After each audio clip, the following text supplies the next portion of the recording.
Ladies and gentlemen, the cult of global warming wants a Sabbath. And moreover, they want to force the entire world to worship their creation on the day of their choosing. This is, there's no other way to put it, a truly satanic agenda. And while I won't be getting into my beliefs, and I really am agnostic as to your beliefs, what I want to present to you today is an objective look at what they believe and what they are putting forward. And it's truly remarkable. Calls from the Christian Science Monitor to the Jewish publication Tablet, all echoing this idea that we should really bring back the Sabbath. And you can look at the Green Sabbath Project to get an idea of what that means. Nothing. It means nothing is what everyone must be doing on Sundays. No travel, no shopping, and there's been a dramatic increase in the calls for this since the outset of this pandemic in 2020. Indeed, though, it's been around for some time, and looking back now 11 years at this article from The Guardian called Slow Sunday, the Simple Solution to Global Warming, where they make it quite clear when they unambiguously state we can and should restore Sunday to a day for Gaia, a day for the earth. Yes, worshiping the creation and not the creator on the day of their choosing. This goes deep, and I'll only be able to scratch the surface today, but I at least wanted to start this conversation because I think it's an important one, particularly given that there are people who believe a global forced Sunday worship is the mark of the beast. There's a lot here to unpack. Let's talk about it. I'm Christian, that's my name, and this is the Ice Age Farmer channel. And in my last report, I mentioned that there are calls to extend the lockdown, the response to the pandemic now ad infinitum, to just keep the world locked down because it's good for the environment. We see that this lockdown, for climate reasons, has already begun. It's already happening. San Francisco Bay officials approved a plan that requires large businesses to have employees work from home 3 days a week. It's a permanent lockdown, a lasting change. And then just yesterday, Boris Johnson emerged and announced that he would be proceeding to rewild 30% of the United Kingdom. And of course, I've covered these calls to walk away from 50% of the UK's farms and just let them turn back into trees to capture carbon and shut down the sheep farming. You can make more money just by virtue of carbon offsets. You don't need the sheep anymore. The technocrats are imposing their rules on our agriculture and farming, and now Boris is promising to push people off of the land, off of the rural communities, and back into the smart cities. But where did he get these numbers? 30% by 2030. In fact, he is implementing the agenda that was put forward by the UN and amplified by Pope Francis. Pope Francis said exactly right here, quote, "I'm urging governments to support the United Nations call to safeguard 30% of the earth as protected habitats by 2030.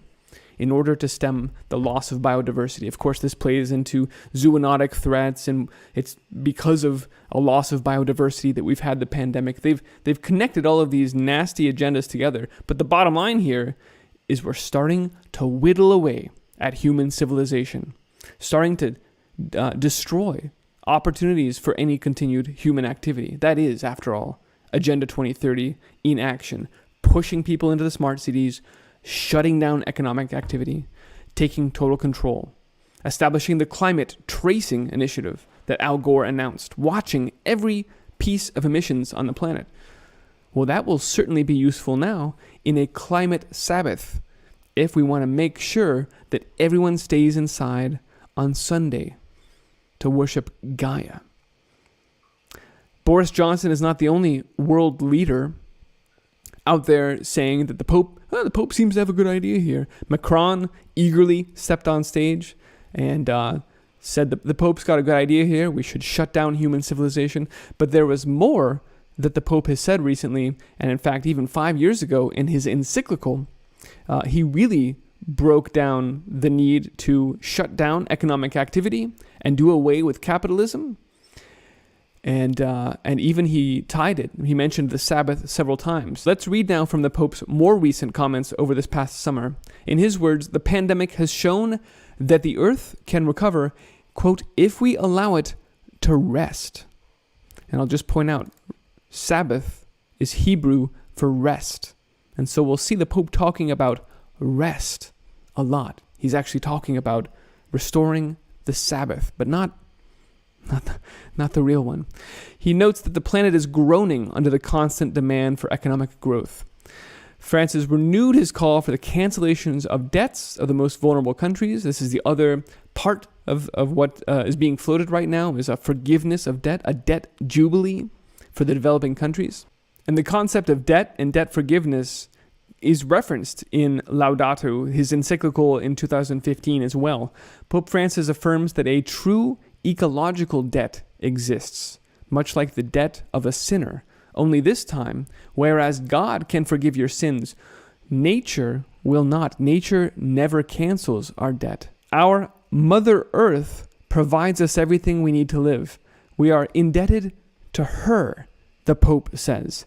In return, we must cultivate and care for her. However, we have not, and we have failed to pay back our debts to the earth. Thus, she demands justice for these offenses that we inflict on her. She wants sacrifices. Pope Francis reminds us of the saying, God forgives, but sometimes nature does not. The language here is just stunning. The earth does not need our wealth to pay back what we owe her. What she needs is a Sabbath, according to the Pope. And here, directly from the Vatican, is his latest message. Just this month, the Pope released this message for the World Day of Prayer for the Care of Creation. Quote, I'm very pleased that the theme chosen by the ecumenical family for the celebration of the 2020 season of creation is Jubilee for the Earth, precisely in the year that marks the 50th anniversary of Earth Day. 50 years after their creation, the creation of the cult of global warming, is now announcing it's time for a Jubilee and to return to a climate Sabbath. I hope you can see that there's a language and a pattern in the 50 years ago, Earth Day, now through it's the 50th anniversary. It's time for the Jubilee. This is a long-standing agenda, and it's a ritual too. This is a ritual to supplant the Creator with worship of the creation. In the Scriptures, continues the Pope, a Jubilee is a sacred time to remember, return, rest, restore, and rejoice. And he expands on each of these themes. I'm going to skip directly to rest. Again, the literal translation of Sabbath. We must examine, says the Pope, our habits of energy usage, consumption, transportation, and yes, notably, diet. The Pope doesn't want you to eat meat anymore. He also wants you on that lab-grown meat and those insect proteins. But there's another player involved, because naturally you can't just have the Pope come in and take over the world and establish Sunday as the day of worship. There'd be too much resistance to that, even with the Jewish papers, like we said, calling for this as well. So enter Greta. Here's a piece from the Watuga Democrat last year. Your view, Greta's weekly climate strikes are actually setting a precedent here for a return to practicing the Sabbath, honoring the Sabbath. Quote, Greta Thunberg's weekly climate strikes, which have grown to include millions of people worldwide, essentially combine the practice of giving ourselves and nature a rest into the same day for the same practical reason of the Sabbath, to maintain the abundant nature of the creation. Moses, after escaping slavery, taught the Hebrew people how to live in a scarce desert by reintroducing tribal traditions. Greta's message is much the same, only this time it's billions of people that need to be able to survive on an increasingly scarce planet that's being over-harvested. So, in essential ways, Greta is like a modern-day Moses, asking us to slow down our consumption to a sustainable level so that humanity can live as responsible stewards of the earth. This piece goes on to make us aware of the fact that there's a third leg to the teachings of the Sabbath, and that is the Jubilee. So even they are bringing up what we've now seen floated in 2020 from the Pope and from other, world leaders like Macron, saying, yeah, we should just forgive all of these other debts. Again, that's not going to be your credit card bill. That doesn't get forgiven.